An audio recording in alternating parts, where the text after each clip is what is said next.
Welcome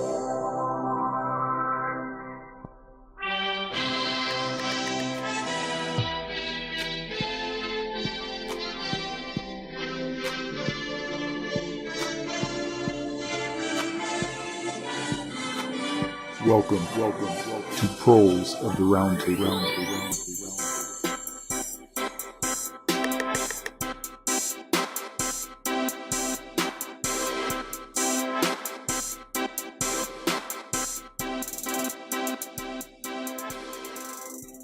Hello, welcome to the Proles of the Round Table. I am your host, Ezra, and here are my co-people. They'll introduce themselves. So I'm AHOP. I am no expert, but out of these people, I definitely know the most about Rojava. I'll be talking about that tonight. What are you drinking? Oh, I'm drinking the Sour Saison by New Belgium. It's fantastic. They just came out with it today, just found out about it, so I think we're going to do a lot more of those.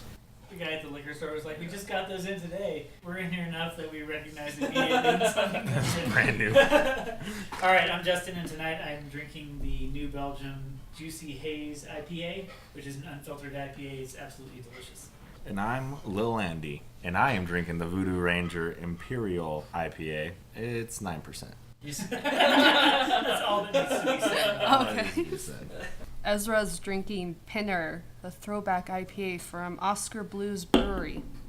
All right, before we even start this discussion, we need to talk about the very nature of U.S. imperialism itself. So what does the U.S. do, and what does U.S. imperialism look like? One of the countries that we really see U.S. imperialism coming to life in is Iran. So the U.S. goes in, they take a democratically elected leader, and they overthrow them using an influx of their power and money and funding rebels, yada yada. Talking about Mossadegh, right? From like the 1950s, right? Yeah. And he was this secular, democratically elected leader. It was a great time to be alive. And in Iran. Better than it is now, certainly. And what happens is, if you don't support America in, like, say, the UN, or you don't agree to weapons contracts, or you don't agree to sell your oil, they have to figure out a way to make you agree. And if they can't figure out a way to make you agree, then they're going to go in with troops. And if they don't go in with troops, then they're going to fund rebels to overthrow you, right? So there's multiple strategies that we see the U.S. taking all across the world, and it's different depending on the context and depending on what the U.S. needs to do in order to get you to do what they want you to do. And Or replace you with somebody who will do what they want. That's why they fund the rebels. Yeah. exactly, they have to replace you if you are unwilling. That's what we saw with Gaddafi. That's what we saw in Iran. That's what we see all over the Middle East What's today. happening in Venezuela right now? What's happening literally in Venezuela right now. Alright, so when you're talking about imperialism, what you're really talking about is the four-tiered structure, which was laid out in the book Confessions from an Economic Hitman, which was by John Perkins. But there were four levels of U.S. imperialism. The first one is they would send in the EHM, the Economic Hitman. They would take through either the IMF or the World Bank or whatever it may be, and they would inflate their projections. They would say, if you take this loan, in 5 years, our electric company, our water company, or whatever that you do is going to, bring back way more money than we have given you, and you'll easily be able to pay these loans back. But they overprojected every statistic so that people would be like, "Phew, that sounds like a great deal." And if that didn't work, then they would bring in what they call the jackals, which are the assassins. They would go in, if they could assassinate the leader, then they would do so, and that would be the end of that. That was number 2. Number 3 is the coup. They pay a rebel faction or dissenters, fund them, weaponize them, train them, whatever it may be, to go in and overthrow this leader. And if that didn't work, then the U.S. military steps in. Those being the 4 steps of U.S. imperialism. Like we saw in Chile and Venezuela and Iran. Literally all over the world. It's happened everywhere. It has happened literally everywhere. Yeah. Mm-hmm. In Iran. Korea. It happened in Panama. Yeah, an attempt in Cuba. Lots of Lots of Lots of attempts. And failure. At least one. Lots of I think failures. it's like 56 or something. Yeah. Literally 56 attempts on I justice. Did they try? 60, Yeah. I think. I just imagine that the Pentagon has like a blackboard like set up like Exactly. somewhere, and it's like number of Cuban assassination or coup attempts. It's like every time there's just like There's like a dartboard. Yeah, they make Just the throw new a guy, dart every time they get an idea. they make a new guy walk up and like draw another chalkboard mark. But it doesn't work in a Marxist-Leninist state, which is interesting. But What do you mean? these tactics. Yeah, the U.S. tactics absolutely didn't work in Iran, didn't work in Cuba, didn't work in Russia, didn't work in Venezuela. What? Why is that? Because they understand the tactic. Because the desire is not to make money. Nobody overthrows a government, sets up a leftist government in order to make money. They do it always for the benefit of the working people. So then those are under only no the techniques to circumstances. overthrow a profit-based government. Or Yes, profit-motivated because what they tell them is that they're going to rich. You're going to get Yeah. so rich. This company's going to make so much money that they're going to get filthy rich. Mhm. And that's why they buy into it. The Marxist thing is just. And then the why do I care people about the it? people pay the price. It's not like they take this bill before the people like, hey, the IMF offered us a $12 billion loan. Do you guys sign on? No, but when it comes back around and the IMF is asking for the returns on these loans and they start taking over the electrical company, the water National company, resources. yep, Yeah. then they start austerity measures. They cut social programs so that government money can then go to pay off this loan. It's the people that pay for it. Okay, for the next question, we're going to do the history heading up to Syria. So I'm just going to talk about the dissolving of the Ottoman Empire, mostly because it leads up to the sovereignty of Syria and also Palestine. If we do a later episode with Palestine, it'd probably be helpful That too. would be amazing. So with the Ottoman Empire, when I'm going to discuss about any empire, I'm going to define like empire and then nation state. So with empire, you have more diverse groups of people, and it's not under a certain nationality. That's very important. Is that you don't have like a group of people who identify as a certain thing. Like they don't say we're Ottomans. You just say that you're from this certain area or whatever. Especially with the Middle East, with the rise of Islam, you fall under the banner of Islam, and then you fall under the banner that's mostly religion. That's where you guys kind of unify is because of that, but it's also complicated because not everyone does, and especially with people who still follow the tribal type of religions don't follow under Islam. But again, it's just going into the complexity of an empire in which you exist under just an area where you don't identify such as like a citizenship, or you don't identify as like a certain type of nationality. With a nation state, you have like under a certain language, you have a different you're all under a different religion. Whether or not everyone follows that practice isn't really important. It's just a matter of fact that you have a certain set of credentials. So essentially, the Ottoman Empire didn't fall necessarily, but after World War I, it became dissolved, in which you find different sovereignties of nations, hence Syria, Palestine, Israel, actually, apologize. So we start seeing different people taking parts of it. You can go to like the Hussein McMahon letters about Egypt and taking on the roles. Great Britain especially was interested in this area, especially with Palestine and not really Syria. The French were part of Syria. So we're talking about like different European countries, especially in the West, were interested in the different fragmentation. So that's where you get fragmented, is because there's a different interest within it. And especially the mandate system, in which people are interested in certain areas and they take on different negotiations with the West. They don't tell anyone in the East, especially the Middle East, about it. Of course not. Yeah, They have like no stake in their own future. yeah, exactly. Like in the Hussein McMahon letters, Hussein was asking if his people, if they would be able to retain their land in Palestine, but McMahon was like, "Oh, sure, yeah, we're not interested in Palestine. Like, there's no interest in that. Like, we don't have any reason to keep it or lie to you."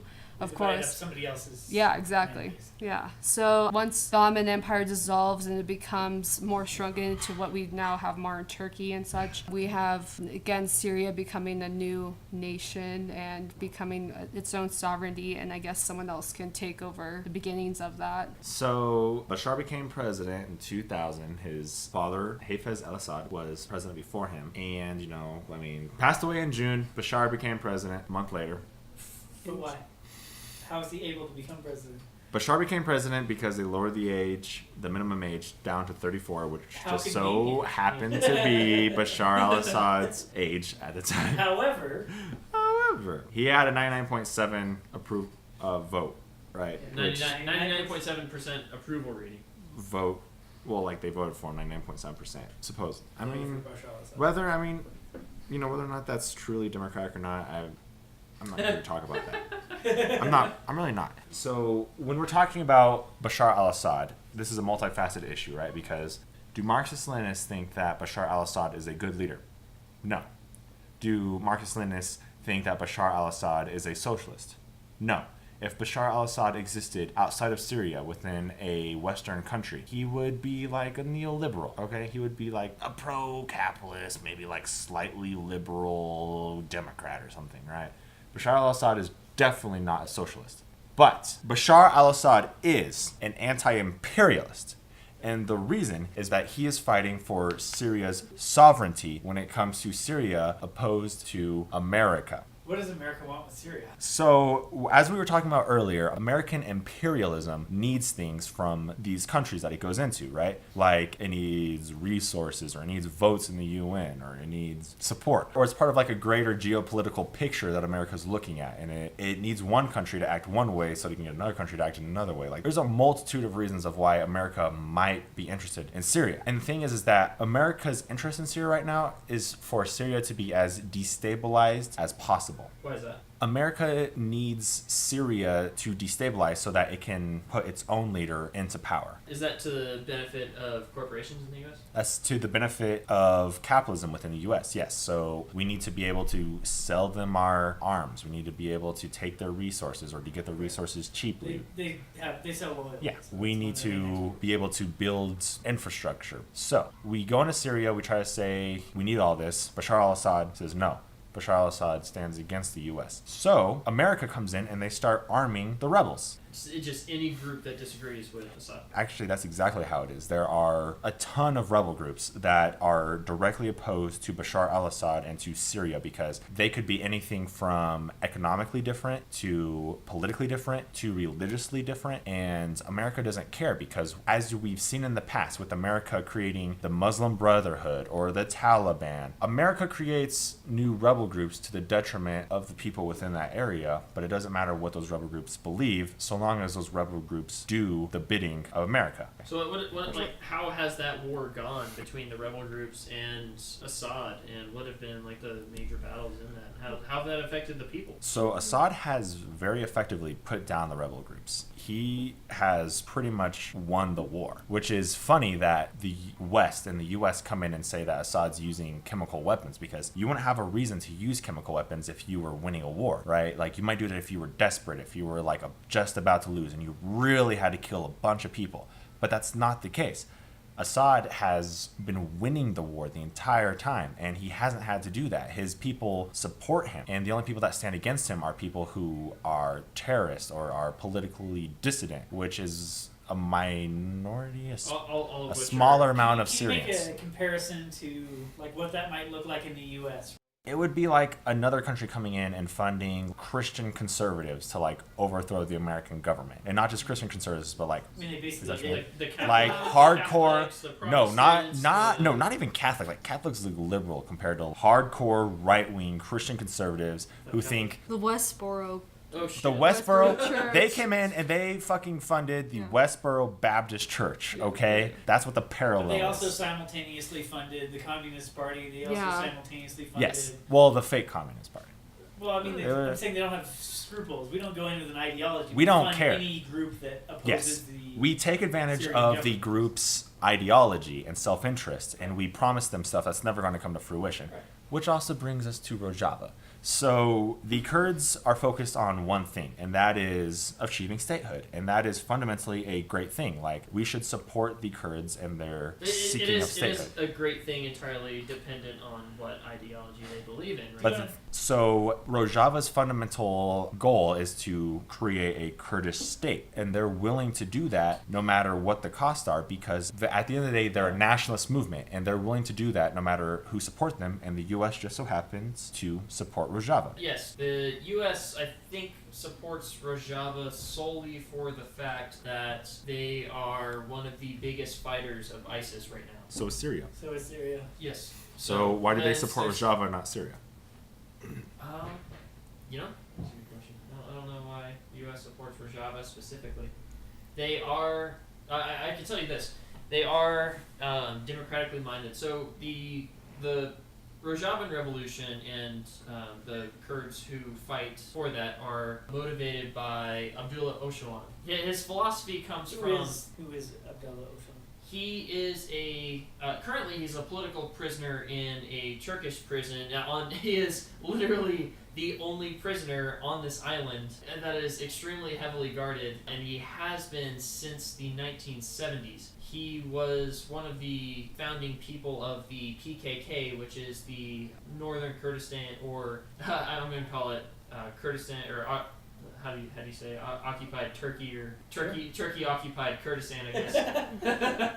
So PKK, all that. And the PKK is currently labeled by the U.S. and by Turkey and by the UN as a terrorist organization. However, it's an important distinction because the Rojavans are also Kurdish. Yes, but there is diametrically opposed. Yes, figures. Philosophically, ideologically, there is not much difference between the PKK and your Rojavan Kurds and the Iraqi Kurds. The only difference is when you cross a border, it automatically becomes like the problem of your supporter, therefore it is your problem too. So, like the U.S. backs Turkey, therefore the PKK is a problem for the U.S. However, the U.S. also backs the Rojavan Kurds, which is a problem for Turkey, but the U.S. doesn't care because they'll sell guns to both sides of the war. Exactly. So, which ironically, Germany has been selling guns to Turkey recently, which is funny that all the liberals were like, Angela Merkel is the leader of the free world now. And she's also selling tanks to Turkey to invade Syria. Nobody understands. It's so convoluted now that nobody understands the yes, and no.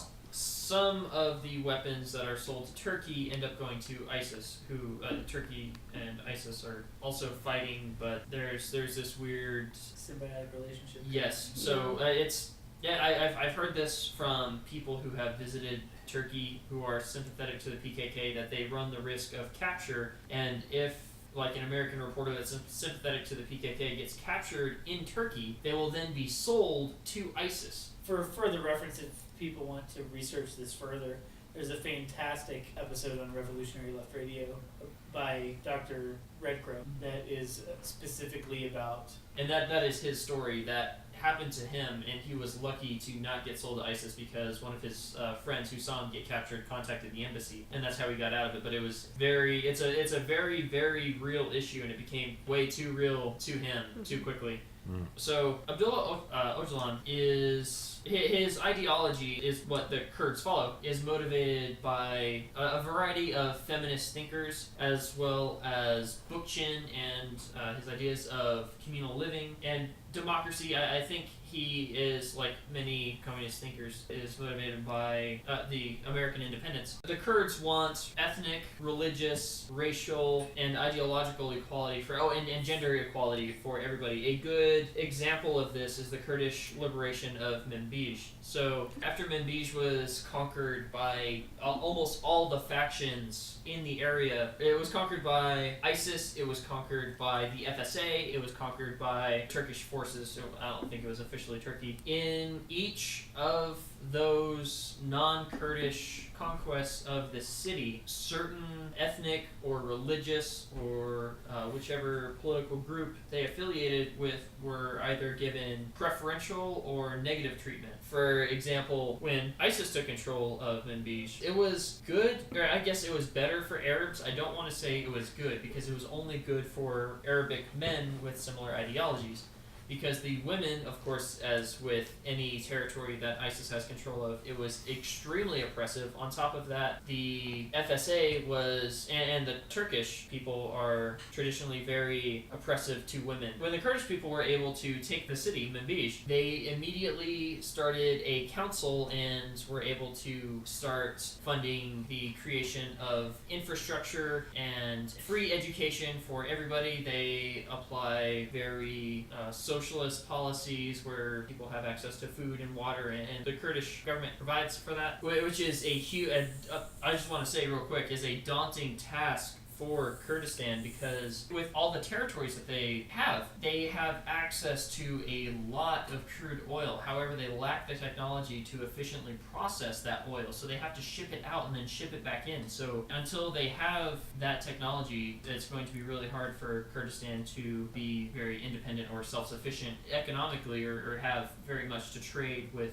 the Western world, which is where most of any country's money can hope to come from. Anyway, back to this city of Manbij. When the Kurdish people took over the city, they started teaching in both languages, both Kurdish languages and Arabic, and they allowed the Turkish people to speak in their language. So whenever the Kurdish people take over any territory, they allow everybody to speak in whichever language they prefer. They will teach all of them. They will teach all ideologies. They give women especially freedom. They create these women's houses where women who have experienced domestic abuse can go for refuge and therapy and support. Every area in Kurdistan has a council which is always composed of one man and one woman to ensure that equality between genders is established, as well as the equality within their military, the YPG and YPJ. YPG stands for People's Defense Units. The YPJ stands for Women's Translation, obviously, not literally what it stands for. Yes. But yeah, the YPG is the People's Defense Forces. The YPJ is the women's version of the People's Defense Forces. And both of those have very equal roles in combat. They do not see differences between either unit or either, force being better than the other, and both have been extremely essential to taking Manbij and Raqqa and all of the Kurdish areas. What is the fundamental are they anarchists? Are they Marxists? Are they Islamic Confederates? What are... So and it's kind of funny. Here's where everybody wants to claim Rojava as their own, but they all do have critiques of this. For example, the fact that they have a state at all, and therefore it is not a true anarchist revolution, or that they accept.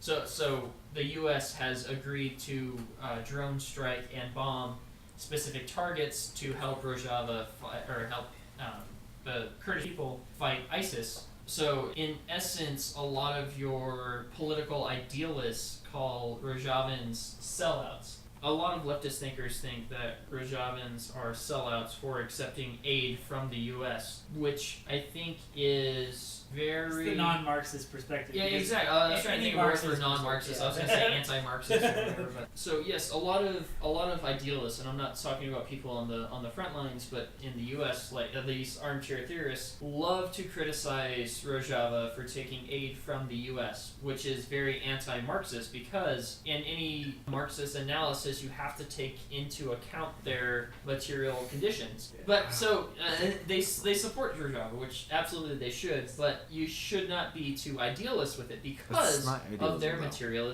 conditions. I don't think that's idealism. You cannot say accepting U.S. aid is not materialism. Yes, I don't think it's an idealism though. I think that a lot of Marxist-Leninists actually criticize Rojava for accepting U.S. aid, because by accepting U.S. aid, you are unleashing I guess you could say, a can of worms. And potentially, however, but no, it's not potentially. It's real life. In real life, your you are letting runs the risk of failing completely if you do not have the military and economic resources. Think about it this to way. keep it going. Think about it this way. The U.S. isn't going to give money to a true socialist state unless they are sure that the socialist state is going to fail.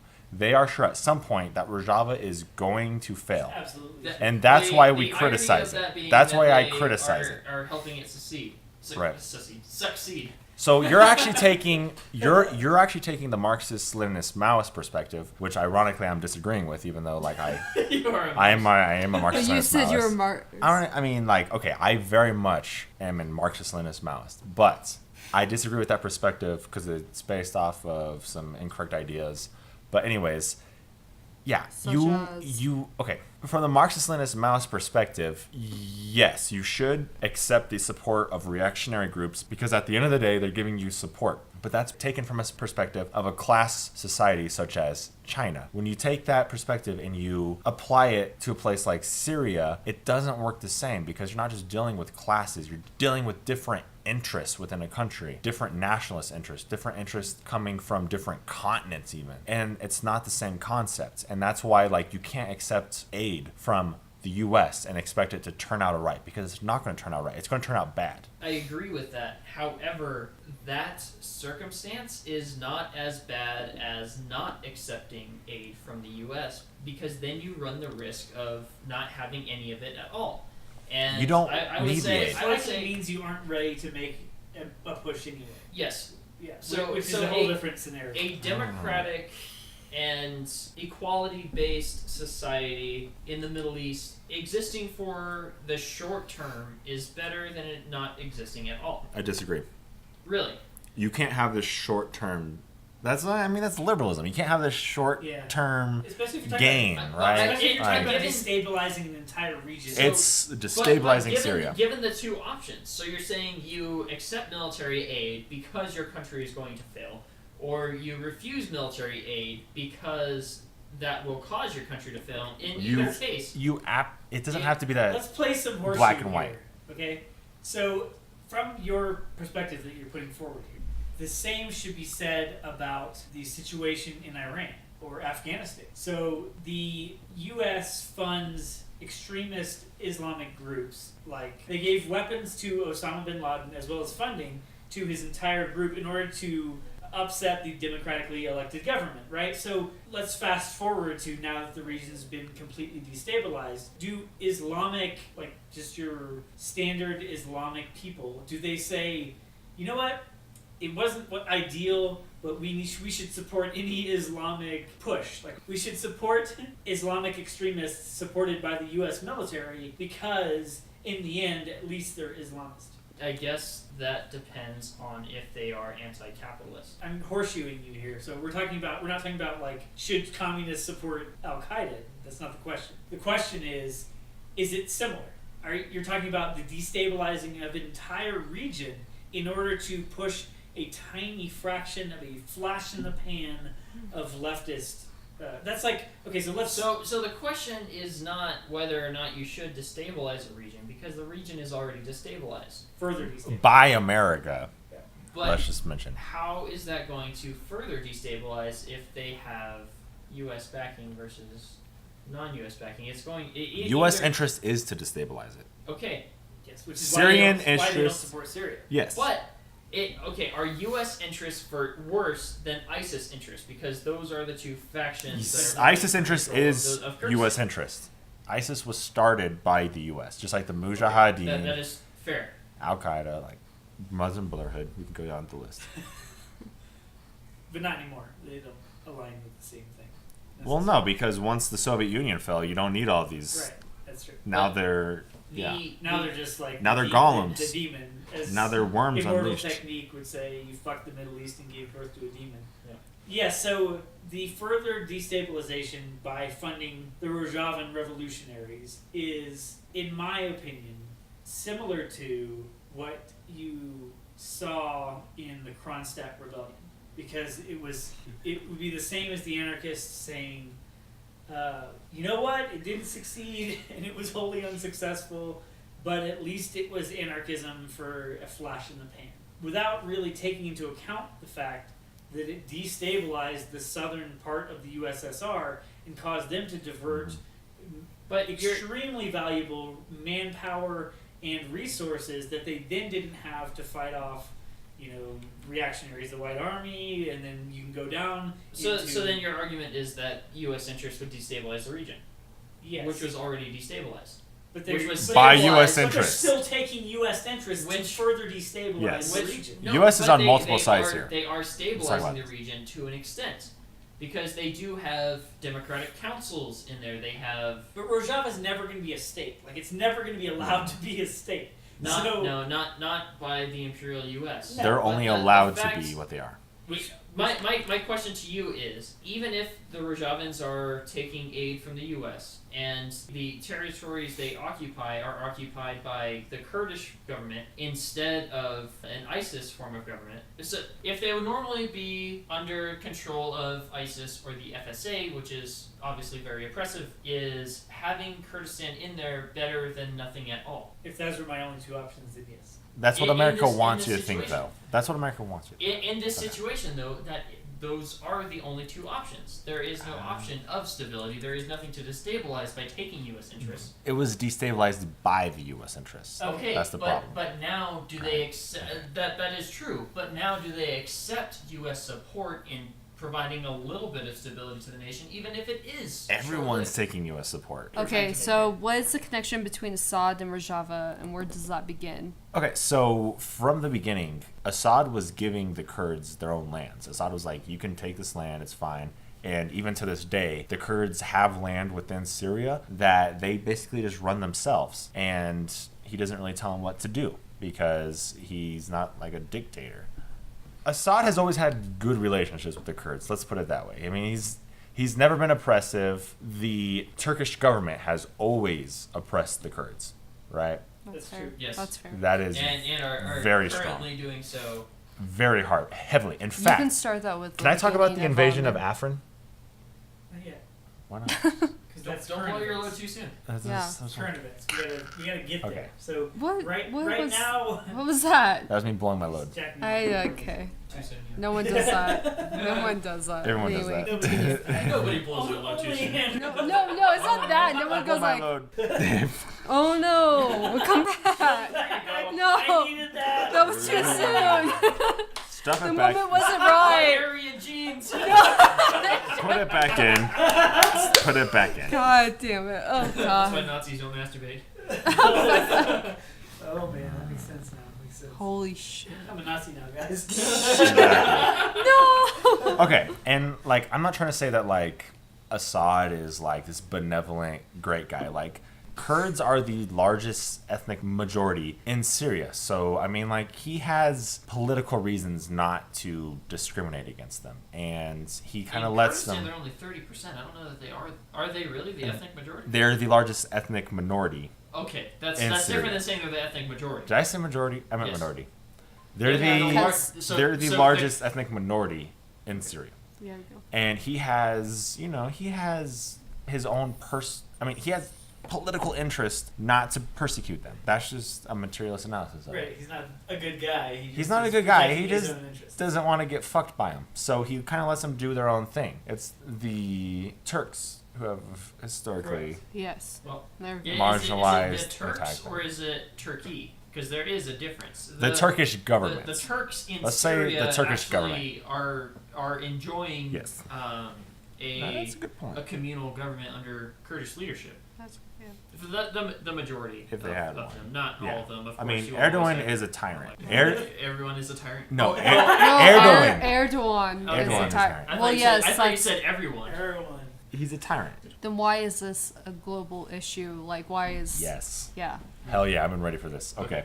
You go. for Why it. does All Trump right. care? Why does everyone care?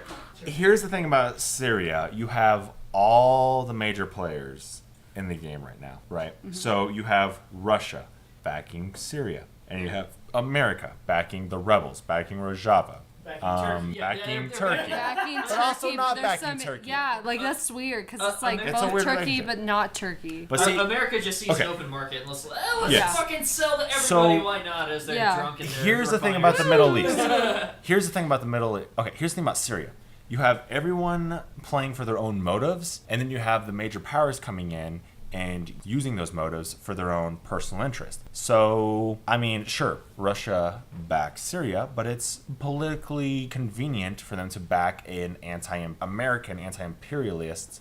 Why is it important for them to back Syria because they are anti-imperialists? Why is that important? Because it ceases the constant grabbing of American power across the world. But it's also important to have like another country that's not an American-backed country, right? Sure, American- but like this idea that Putin is some like anti-imperialist is a joke. Putin is absolutely an imperialist. Like Putin is not a good leader either, right? No. Putin is not a good guy. and he At wants all. as much stake in as many countries as he can get stake No. in. Like He's Marxist-Leninist, basically like Trump. Marxist-Leninists, like we think, Putin is like a liberal piece of shit, but he also like is an anti-imperialist. But did you know he funded Trump's election? That's just the thing about it. Like, Okay, can we talk about the irony of that argument real quick? Because like you're simultaneously McCarthyist with Liberals a have always been a McCarthyist. non-communist country. So even if he did back it, Putin is What absolutely relevance does an imperialist. Like, if Putin could rule the world, he would. Putin is not a good guy. what is the difference between Trump accepting donations from Vladimir Putin or help from If he even Vladimir did. Putin or the Russian government period He versus certainly did, whether he did it knowingly or not isn't. Okay, There's but no question that Okay. versus he had Russian help. If he Whether- purposely whether did it. he purposely did it is the question. but Yeah. why The irrelevant why, question. yes, why is that worse than Trump accepting help from the multitude of multinational corporations that have interest in Trump's policies? There is no difference. It's Mm. like the difference between how we look at USSR state-sponsored propaganda as a bad thing, right? We say, like, oh, look at this communist propaganda reinforcing the communist mentality, how oppressive of them. But the privately owned U.S. media did the exact same thing for capitalism. They just, it wasn't state-sponsored. But it But still reinforces capitalism. It's still propaganda. And it's no different than that mentality of, but to go back into why this is a global issue, why is this a global issue? right? Like the more I research it, the more I'm convinced that like Syria could very well be the source of like a major war. There's so many major players involved in Syria right now that there's a very easy way for contention to arise because it's not just proxy wars. At some point, it can be a real war. I think as an observational situation. So looking at the situation, I think you can learn a lot from whichever group ends up being victorious, and even if it is the Syrian army, how they are able to effectively prevent a revolution, or how these countries are able to stop ISIS, or how Kurdistan is able to survive, or even if and how it falls, I think are all important questions to know for the future. So back to why this is a global issue. America has a vested interest in making sure that it always looks like the good guy in the world. And it always has to have a reason to do something. Despite the fact that it fails at that at every given opportunity. Why is that important? It's very important because it always needs a pretext for war, right? And it needs a pretext for war right now into Syria. And once it has that pretext, which it's working towards very quickly. I would argue that it needs that perspective directly because of the Vietnam War. Yes. Because the hatred of the Vietnam War, the vitriol that followed from the Vietnam War made it so that the U.S. either had to fight wars through clandestine means from that point forward, or any war they fought had to have popular support. It was the last time that the U.S. could pull off a war without having popular support. Yes, exactly. Conveniently, like a plane flying into Yes. a building. Yeah. So that's a perfect example. If America tries fighting a war without proper pretexts, it has the problem of a possible public uprising, right? And it doesn't want that. America has to be the good guy. America has to be the one fighting on behalf of God, the one fighting on behalf of its Of freedom, of freedom democracy. and democracy, and throwing Those out are these words. words. Morality These and words that terrorism. don't. On behalf of rhetoric in general. This Just pull rhetoric. them out of your ass. It's a narrative. Doesn't matter. It's a narrative that America carefully constructs that doesn't really mean On anything. behalf of Kafif. And that's why we have to be even more vigilant whenever it comes to the narrative that America is putting forth. Because America's narrative is that this is a global issue because America needs to be involved. But actually, this is a global issue because America needs to be shut down and not involved at all. But the problem is that we're coming into a situation where America needs to be the security. America needs to be the one training the SDF. America needs to be the one providing arms and building infrastructure in the country. So would you agree that in all of That's a What? setup. Any setup begins with, would you agree that? Are you setting me up for something? Are you setting me up? would you agree that the current situation in Syria allows the U.S. to be as involved as possible in every single facet of every issue in Syria? Yes, that's why Syria needs to be destabilized. The more destabilized Syria is, the more reason America needs to come in and establish democracy. If In quotes. Yeah, okay. quote I was unquote just democracy, quote Democracy of the rich, of course. democracy in accordance to what America defines democracy as, which conveniently is like capitalism with zero democracy. America needs to be able to pour money into Syria and then extract as much out of it as it can. So on that same note, why is Rojava a world issue? Why is it in the news? Who cares? Because I think it is so unique for the Middle East. You have a democratic country that is arguably one of the most feminist countries. A Middle Eastern country, democratic, Except this time the U.S. supports them versus opposes Women them. can walk around without supports hijabs.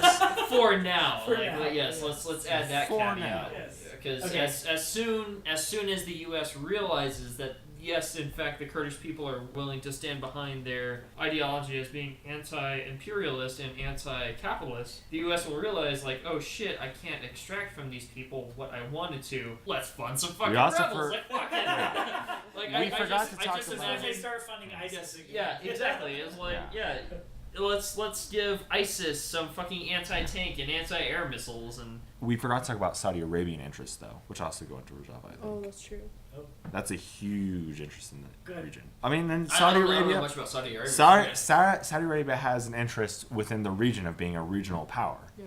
right? So they can't exist. Like, that's why we went into Iran in the first place, because Iran was directly opposing Saudi Arabian power. And so it's in the best interest of Saudi Arabia for America to destabilize other powers within the Middle East. And it's within the best interest of America to destabilize the other countries within the Middle East and then to For be good best trade friends with relations Saudi with Saudi Arabia. Arabia. We Yeah. want to be good traders with them, and we work on behalf of them, Yeah. oftentimes. I'll also put in like the tide with Saudi Arabia, like with the media, they've always put out like new types of reform that Saudi Arabia has put form. Like Saudi Arabia has recently have women recently drive. Like I don't know if you've heard about Yeah. that. Yeah. I did hear that, Like it's just like slide Drive. things. Yeah, like yeah. oh my god, women can drive now in Saudi Arabia, as if like that's like a huge Well, I mean, Huge to them deal. it probably is. No, it is. That's but the like, point. why That's would the point. America be interested in putting that out as news? Yeah. Like, why would that it's be? just to humanize Saudi Arabia. Yeah, Yeah. exactly. Even though they literally murder dissidents, and then they go in and accuse Syria of murdering dissidents. So then, let's talk about current events, little Andy. I have so much to say on this. Okay, so I mean, as Like you Ruby, haven't already, but continue. I haven't talked about it yet. As Ruby Cord, Turkey has been invading Afrin in the north of Syria. What's Africa? It's the northern part of Syria, including multiple cities. Afrin borders Turkey. So Turkey invaded Afrin.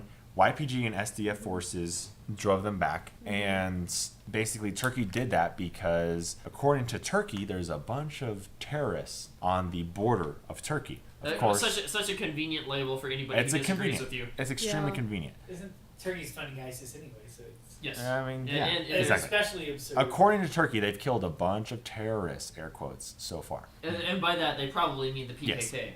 Exactly. So what Turkey really doesn't want is Turkey doesn't want a large corridor of Kurdish territory that is owned and occupied by the Kurds to be on the border with Turkey, because then that empowers the PKK and empowers other Kurdish forces within Turkey, and that is they risk a counter. Kurdish insurrection. Yes, that is counter to what Erdogan and his ultra right-wing government is pushing right now. And it allows the Kurds to have this huge stretch of land stretching from Iraq all the way through Syria into Turkey. And that is very dangerous to Turkish interests. AHOP. Current events with Rojava right now. What's happening? So the Kurds did just conquer Raqqa. I guess that is semi-current, which is a huge step. That is a very major city, but still to this day, they're struggling with sustaining Kurdistan. What they really need right now is technology. They need trade. From this point, they have, I think, enough territory to start to be self-sustaining. Granted, they are still trying to get more. And I think the biggest victory that could come to Kurdistan right now would be to have the beginning of an insurrectionary force in Turkey. Without that, I'm not sure how long they'll be able to fight against Turkey, or without some sort of support to fight against Turkey, because Turkey has so many more weapons and so many No. more. The YPG has very successfully pushed back Turkish forces just within the past 5 days in northern Syria. It's amazing. But how sustainable is that? Is my question. I mean, as long as they have American backing, Right. they're Yes, gonna This Just- is yeah. be That's just where fine. Rojava- But both of them are being backed by America. It's Exactly. America fighting America- Yeah. I mean, yeah, it's Does With Rojava other have people's lives, any export, import? Do they have any natural resources? Have they captured any major areas that are going to allow them to be self-sustaining? Or is this totally a pipe dream? As far as I know, the only natural resource that they have access to is crude oil, but they still lack the technology to process To it. process it. That is as far as I know.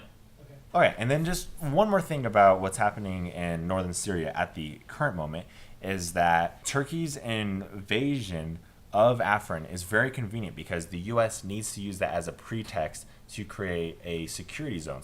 So America wants to create a 30-kilometer security zone, and that's sort of like a foot in the door for America. What's the difference between a security zone and a buffer zone? I don't know. I don't know. Like, as far as America's concerned, like, that's a place to just start putting troops in. Like, America wants a foot in the door into Syria, and so we can start sending more people in. So this become another Afghanistan situation where we're just stabilizing the region and we're just helping them out. They need a Trojan horse. We're saying, America needs to prevent war from happening because Turkey's trying to go to war with Rojava. By simultaneously giving both sides the technology for war, the weapons for war. It's but then, feigning outrage. Like giving people the people for war and our own people for fighting against whichever side we pick at the side. America is pretending to care about this. Okay, so should we, through the people of Rojava and understand that area, should we be supportive of Rojava or should we not hop? So to answer that question, we have to answer the question of would the people in the region be better off without or with Rojava? And I think the answer is very easily yes, they are better off with the establishment of the Kurdish territory. For one, the people who would be in power if it weren't for the Kurdish government would be very oppressive to whichever ethnicity or religion is opposed to theirs, whether it be the FSA, whether it be ISIS, whether it be Turkey. Another reason, I think, to play to a more psychological perspective is these people who have not before been exposed to democracy or gender equality or ethnic equality or religious equality now have an example. Kids today growing up in a Kurdish territory, whether or not it survives, will be able to remember a childhood where people had democratic authority, where people had democratic decision-making capability, where women were treated, as far as the state is concerned, the same as men, where ethnicities were irrelevant to decision-making in democracy, and where there was an efficient system to settle disputes democratically at the elder level and then the council level, and then if it needed at the what would be equivalent to the American federal level, which is the council level. But still, even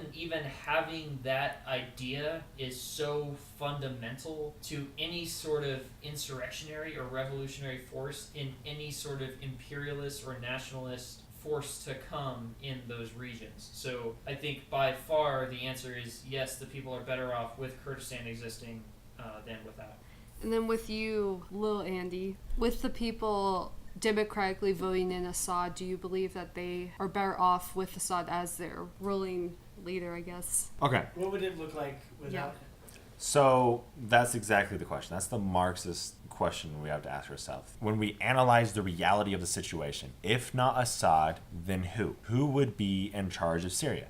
It would be a American proxy government that would be there to take Syria and turn it into a money farm for American corporations that are there to make money off of the backs of the Syrian people. And Assad is the only person stopping that right now, and that's why America is there to destroy Assad and destroy his character. So let's say that Assad is deposed, America's, Batista goes in there and takes over. Why is that worse for the Syrian people? Do they care about whether they're under Assad or whether they're under some U.S. puppet? Yes, absolutely, because the U.S. puppet is funneling money directly out of Syria, resources that should be in Syria circulating inside of Syria, even though it's not a perfect situation. Like, again, Assad is not a socialist. Assad is not a comrade. Assad is, kind of like a, neoliberal. But he is not directly giving money to America, to American interests, American imperialism, and the Syrian people are not directly funding American corporations off of the labor of their own backs. And that's what's important, I think, in this situation, is that the Syrian people still have the right to their own independence in a way outside of American imperialism. Thank you for tuning in, and Just Done. meow. we're done. Just Bye. meow very loudly. No, we're gonna meow. We're gonna purr. Okay, we're peacing out. Thank you for tuning in. You're gonna be a stick figure with a twirly hat, so I don't know. Yes. Yeah, it's just I going feel like- to be your RPG Bye. character. So Bye. Bye. Bye. You're gonna be like a kawaii, like anime girl. Yeah. Bum, bum, bum. Last Bye. night you were in Okay, my we're good. room, and I bet she smelled like you. Okay, bye. Yeah. Oh no.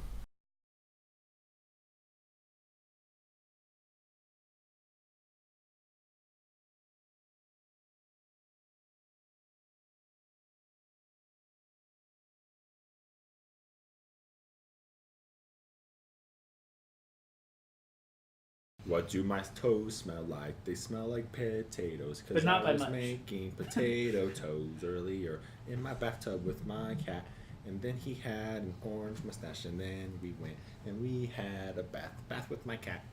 Is that With good? your You potato should toes. listen to it and tell me if it sounds better than the other one.